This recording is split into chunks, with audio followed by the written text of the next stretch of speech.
Here in the United States, cable boxes are locked down by the iron fist of the cable companies. There is one loophole, though. It actually took an act of Congress to create it. It's called the cable card.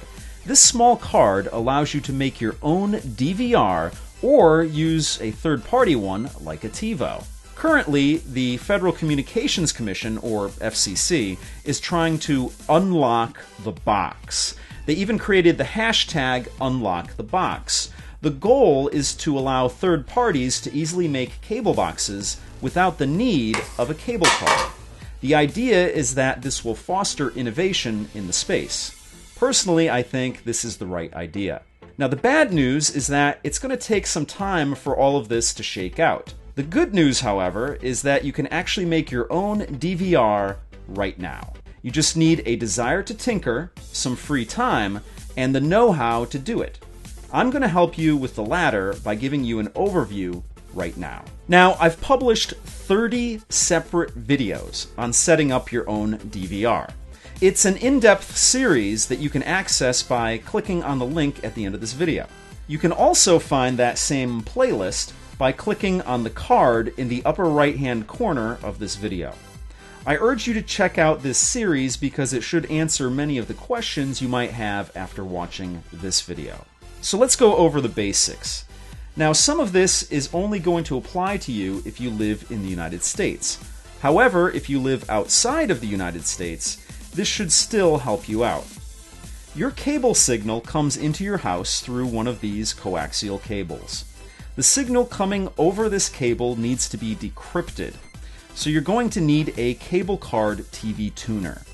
Now, these can be internal cards or external devices like you see here. The one I have is the HD Home Run Prime by Silicon Dust. It has 3 tuners inside, so it can record up to 3 programs at the same time. You can purchase devices with varying numbers of tuners inside of them. Now, this cable card TV tuner is going to require you to have a PC to connect to it or an Android TV device. You can't just connect this to your TV. Remember, this is just a TV tuner to decode the signal coming to your house. You'll still need a device to actually record the content to once it's decrypted by this tuner. As a general rule, any consumer PC that you can purchase brand new right now should be up to the task of being your DVR. Although I'd stay away from Intel Atom-based machines because they're low-powered. That's not a universal statement, it's just a general one. In my case, I'm running a Gateway PC with an AMD quad-core processor in it. This little PC does a great job as my DVR. Now, as I mentioned previously, Silicon Dust does offer compatibility with Android TV devices. At the time of filming this video, only the NVIDIA Shield is up to the task of being an actual DVR. Personally, I haven't tried it out, so I can't vouch for how well it performs, though. Now, HD video does take up space. I found that it takes up roughly 5 gigabytes per hour, give or take. That should give you an idea of what kind of drive space you'll need for your DVR. If you're someone who likes to record and save a lot of TV, then of course you'll need more space. If you're somebody who watches and then deletes your programs, you won't need as much space. So far we have our cable card tuner, and we have our device to record it to, in this case, a PC. The last piece of hardware that you're going to need is the actual cable card itself. You get this from your cable company. Sometimes they'll charge you a monthly fee for it, sometimes they won't. In my case, they don't. All you do is plug this into your cable card tuner. It's that easy. Then you plug your tuner into your PC. Now, if you have an internal card, of course you'll need to open up your PC. If you have an external device like this one, you'll either plug it in via USB or, as in my case, an Ethernet cord. Now, the HD Home Run Prime can actually just plug into your home wireless router, and you can use the tuner on all of your networked PCs. But that story is for another day. Let's just stick with the basics here and plug the cable card tuner directly into the PC. Now, of course, follow your cable card tuner instructions on how to set it up and configure it. This video, again, is just an overview. If you want the specifics of setting things up, click on the link at the end of this video for that playlist I talked about earlier. Long story short, if you have a setup like I do, you'll plug your cable card tuner into the wall outlet and use the included software to configure your device. Speaking of software,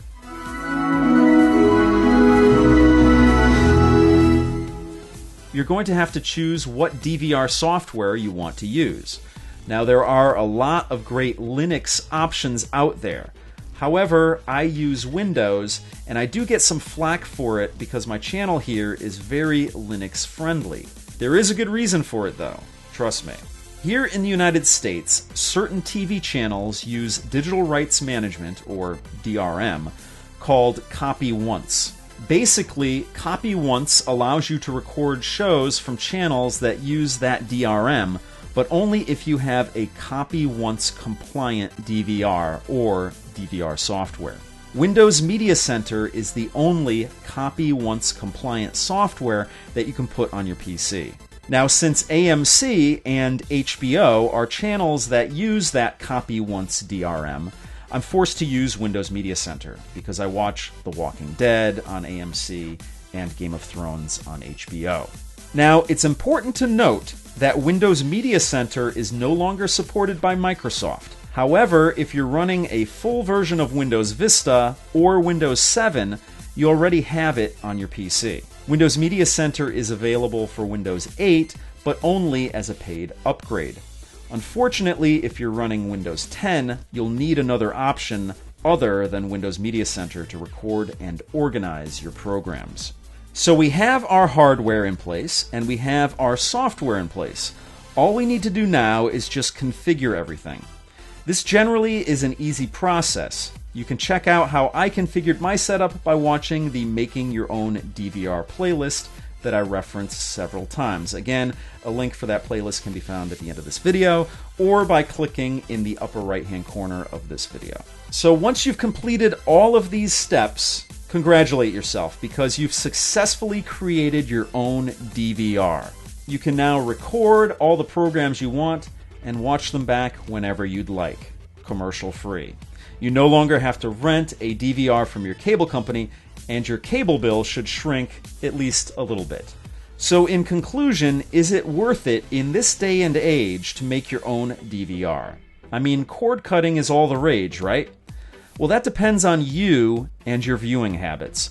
If you're a cord cutter, obviously a DVR isn't for you. However, if you can't bring yourself to cut the cord just yet, rolling your own DVR is a way to save money. I've always found that a program recorded on a DVR is superior to that same program streamed because you can watch the DVR'd show immediately after it was recorded or even during the recording process. You don't have to wait for the content provider to post the program to their website. Also, with DVR'd shows, you can fast forward through commercials, which of course you can't do with streamed shows. Now, all of this has been a good overview on how to set up a DVR on one television set. But what if you have more than one TV in your house? Well, don't worry, we've got you covered there too. If you're using Windows Media Center like I am, you can use a Windows Media Center extender. A Windows Media Center extender is a device that allows you to control your DVR remotely over your home network. All of the recording and playback is still handled by the brains of the operation, your PC. However, the extender allows you to play, pause, and record programs from another TV in your house. A Windows Media Center extender can come in the form of a dedicated device, like this Linksys DMA2100, or in the form of an Xbox 360 equipped with a hard drive. Personally, I recommend using the Xbox 360 because Microsoft still updates the device and you get access to apps like Netflix. Now, the only caveat about using a Windows Media Center extender is that you'll need either a wired network or a very strong wireless network in your house.